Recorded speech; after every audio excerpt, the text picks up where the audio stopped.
Digib es la peor opción. Si entras con ellos solo tendrás decepción. Carlos Medellín y Aide Salomón te presumirán sus viajes y te pedirán una inversión. 30,000 pesos es lo que te piden para entrar de lleno a la empresa. Y adentro tendrás que estar reclutando pa' que ellos viajen, estafan a gente como tú. A gente como tú. Desde redes sociales andan buscando a la gente como tú.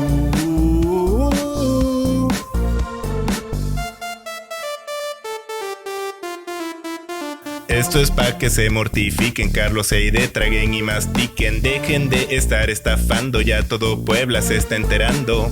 Son parientes de una funcionaria de gobierno.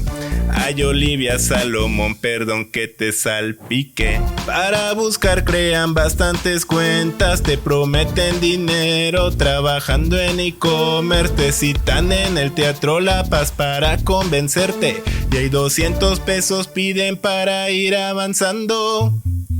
Tienen caras de personas buenas, pero quieren tus 30,000 pesos. Tienen caras de personas buenas, pero estafan a personas como tú. Personas como tú. Desde redes sociales andan buscando a la gente como tú. Ni hablar quiso Olivia Salomón, ellos prefieren seguir viajando. Te presumen hoy sus lujos, pero te tendrán reclutando. No sabrás ni lo que te pasó, te lavarán bien todo el cerebro. Todo ingenuo te harán caer, sin pensarlo darás el dinero. Empeñarás tu Rolex o tu Casio, no dudarás en pedir prestado. Lograrás juntarlo, pero verás que el dinero no va a regresar y te vas a esforzar y también vas a viajar, trae todo bien, pero millonario como el mentor y su esposa nunca te vas a convertir. Tienen caras de personas buenas, pero quieren tus 30,000 pesos. Tienen caras de personas buenas, pero ganan dinero estafando a gente como tú.